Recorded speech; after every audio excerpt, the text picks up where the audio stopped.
Gas LPG menjadi kebutuhan utama hampir di setiap rumah tangga. Namun di balik kemudahan, gas LPG menyimpan potensi bahaya jika tidak dikelola dengan baik. Kebocoran gas bisa memicu kebakaran bahkan ledakan. Kasus kebakaran akibat tabung gas LPG yang bocor dan menyala api kerap ditemukan di rumah tangga. Menurut catatan Dinas Pemadam Kebakaran Kota Makassar, insiden seperti ini bisa sangat berbahaya jika masyarakat salah bertindak. Kesalahan umum yang sering terjadi adalah warga mencoba menyiram api dengan air, padahal tindakan itu justru dapat memperbesar api. Kali ini kita akan belajar langsung dari petugas Damkar, Dinas Pemadam Kebakaran dan Penyelamatan Kota Makassar terkait dengan kebocoran gas. Nah, jadi pemirsa, saat ini kita sudah bersama dengan Pak Fahmi dari tim pemadam kebakaran Kota Makassar. Betul. Di depan kita sudah ada satu tabung gas LPG ya. Karena di kota hampir di setiap rumah punya ini ya Pak, karena kebutuhan dasar juga manusia untuk memasak dan lain sebagainya. Tapi seringkali tabung gas ini biasanya bocor nih Pak. Biasa yang menyebabkan kebakaran juga ya. Jadi dalam video kali ini kita akan belajar langsung bagaimana teknik memadamkan api untuk gas ini Pak. Oke, mungkin boleh dijelasin dulu ini Pak caranya ya. Terima kasih Mbak.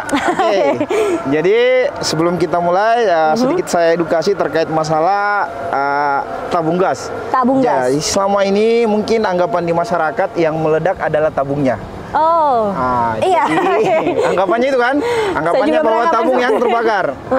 Sebenarnya bukan tabung yang meledak. Yang ada adalah gas yang terakumulasi dalam ruangan, terus ruangannya itu tidak ada ventilasi. Oh, tertutup gitu ya Pak? Tertutup begitu. Biasanya kan dapur begitu, ruang dapur itu terletaknya di belakang rumah, terus terjadi kebocoran, mungkin regulatornya tidak, pemasangannya tidak benar, terus mungkin faktor kompor gasnya selangnya sudah lama, retak-retak, akhirnya terjadi kebocoran gas. Setelah terjadi kebocoran, terakumulasi dalam ruangan, pas tiba-tiba orang masuk, tiba-tiba nyalakan kompor atau nyalakan listrik, yakin terjadi yang namanya pemicunya. Terjadi pemicu, ada mungkin listriknya kurang bagus dari segi pemasangan kabel di bawah tanahnya, ada percikan, alhasil terjadi yang namanya ledakan. Terus kalau terjadi kebakaran di tabung gasnya, apa yang kami harus lakukan? Yang pertama, poinnya yang paling pertama, jangan panik dulu. Jangan panik ya pemirsa. Jangan panik. Kalau panik, semua yang dilakukan, yang selama ini mungkin dilatihani, tahu apa dan yang sudah belajar gitu. Pasti semua jadi blank. Tetap tenang ya. Tetap tenang. Terus yang kedua, padamkan jika mampu. Padamkan jika mampu. Kenapa? Karena yang paling pertama itu adalah keselamatan jiwa-jiwa dulu. Kalau memang mampu dipadamkan. Mampunya bagaimana? Mungkin sebentar nih, kita langsung praktek ya. Kita praktek terkait mungkin terjadi kebocoran pada tabung gas. Oke, yang pertama. Ini contohnya kurang lebih kayak begini. Saya gak jauh ya Pak. Aman ya, aman. Ini regulator yang saya gunakan adalah regulator bertekanan tinggi. Yang notabene paling banyak digunakan di penjual gorengan, sari laut. Di rumah juga biasa ya Pak? Di rumah jarang. Oh, jarang ya? Kenapa jarang? Di rumah itu sebenarnya regulator sudah didesain sesafety mungkin. Di rumah itu yang digunakan adalah regulator tekanan rendah. Otomatis semburan apinya kecil dibandingkan dengan regulator tekanan tinggi. Biasanya ini di rumah makan ya Pak? Di rumah makan paling banyak. Kalau menggunakan regulator tekanan tinggi, ini besar kecilnya gas bisa diatur sesuai dengan kemauannya. Mau besar gasnya agak di setel terbuka lebih besar, otomatis apinya semakin besar. Sekarang kita coba ini. Yang pertama. Ini regulator yang regulator. Ini. Nih, tadi saya bilang terjadi kebakaran. Apa yang saya harus lakukan? Saya assalamualaikum ya. Bapak, pertama jangan panik. Jangan panik dulu, tenang. Selama ini kan beranggapan bahwa tabung gas ketika terbakar langsung meledak. Buktinya kan? Sampai sekarang belum. Ini jangan panik karena terbiasa ya. Yang kedua, padamkan jika mampu. Saya ini mampu loh. Caranya dengan menggunakan kain basah. Itu cara tradisional ya betul. Pak? Kita menggunakan dengan kain basah. Contohnya ambil kain basah. Apapun ya Pak? Semua kain yang bisa menyerap yang namanya air. Saya arikan ke sini dulu karena anginnya agak bertiup. Oke, setelah Oke. itu kainnya diambil terus dicelup. Setelah dicelup, Oke. diputar, terus dijilat. Oreo dong. Udah. Oke. Terus ingat teorinya adalah ibu jarinya di depan, Oke. 4 jarinya di belakang. Oke. Ingat guys, ingat pemirsa. Ibu jarinya Di depan, 4 jari di belakang. Oke. Caranya diselimuti, ditutup semua tabungnya. Oke. Caranya gini, perhatikan. Bisa? Caranya, teorinya. Oke, yang pertama tetap melindungi diri. 1, 2, 3. Semua yang notabene perambatan oksigen Itu masuk, ditekan nggak apa-apa, Pak? ditekan nggak masalah. Oke. Ditekan nggak masalah, gunanya supaya tidak ada udara yang masuk. Oh, oke. Nggak ada celah gitu ya? Tidak ada celah, makanya harus ditekan. Setelah itu dinyatakan aman, tetap dengan cara membukanya safety. Oh, Kalau yakin bukanya silakan. juga safety ya? Oke. Ya, kalau yakin silakan buka, kalau tidak yakin biarkan. Nanti petugas pemadam kebakaran yang datang melihat dan dinyatakan aman. Oke. Untuk dinyatakan amannya caranya dibuka pelan-pelan, tetap lindungi. 1, 2, 3. Oh, oke. Apinya udah Setelah nggak itu, ada ya? ya betul. Setelah itu regulatornya dilepas supaya tidak ada lagi gas yang keluar dari regulator.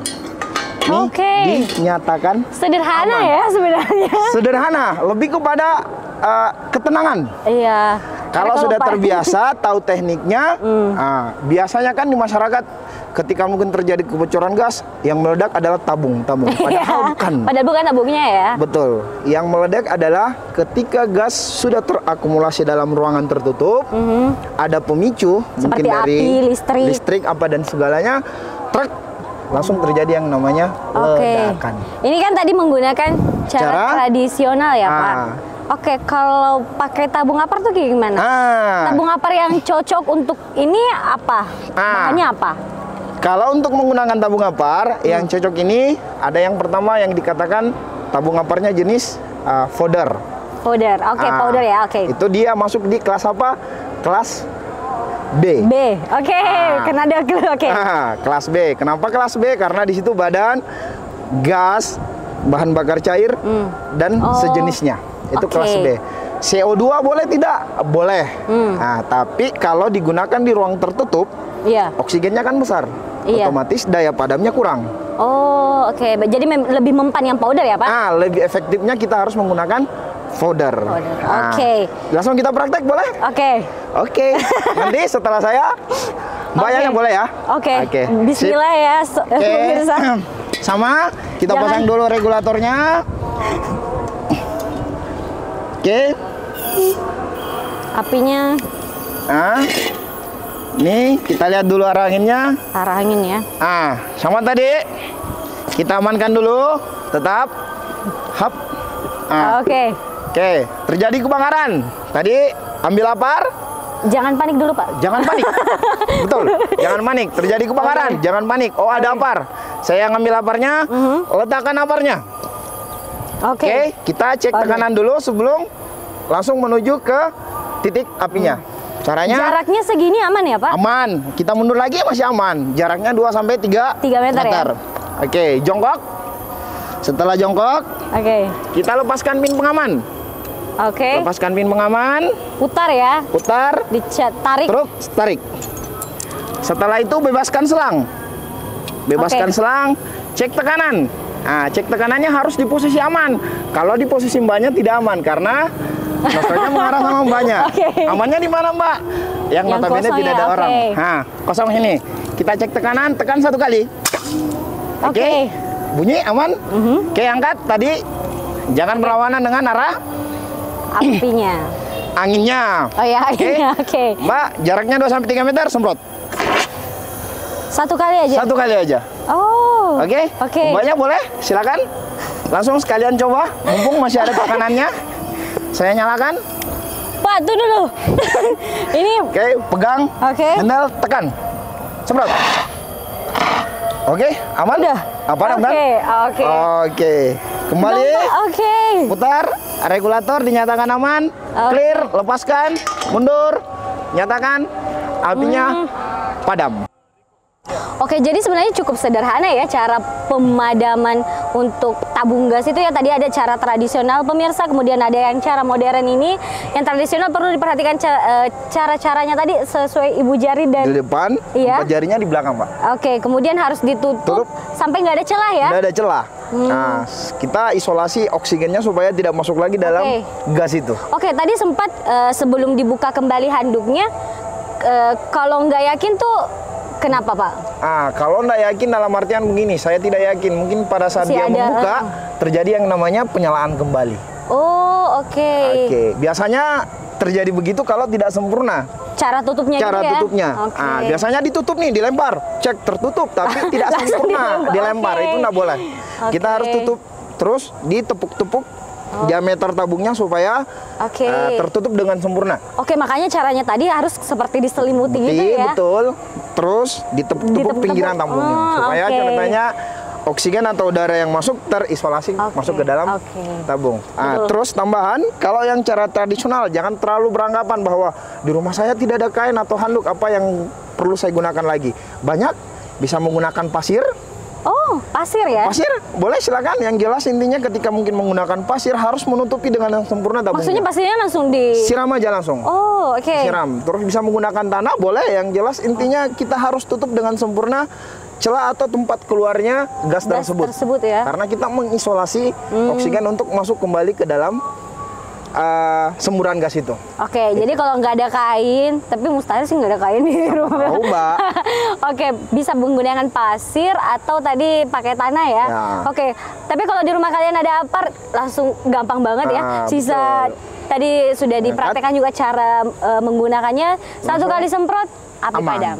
Saya sarankan juga dalam kali ini untuk di rumahnya selalu standby yang namanya apar. Kenapa? Pencuri yang paling menyakitkan itu adalah kebakaran. Kita mengumpulkan mungkin harta sampai bertahun-tahun, ketika terjadi kebakaran mungkin 1 jam atau 2 jam sudah ludes dengan semuanya. Ingat, ini adalah penanganan api awal. Karena kita selalu berbicara dengan golden time. 5 menit mampu dipadamkan kebakarannya, kerugiannya kecil. Iya, betul sekali. Jadi dihimbau kepada seluruh masyarakat untuk memastikan di rumahnya memiliki tabung apar ya, karena penting sekali. Karena ketika api itu tidak berhasil, apapun yang kita kumpulkan selama ini bisa lenyap dalam seketika. Oke, terima kasih banyak Bapak Fahmi atas edukasi yang telah diberikan hari ini. Semoga bermanfaat untuk kita semua, terkhususnya kepada seluruh Sobat Unhas TV. Dan untuk itu pemirsa, saya Zara Sabita Suceng pamit dan sampai jumpa di episode yang lain. Assalamualaikum warahmatullahi wabarakatuh. Dadah.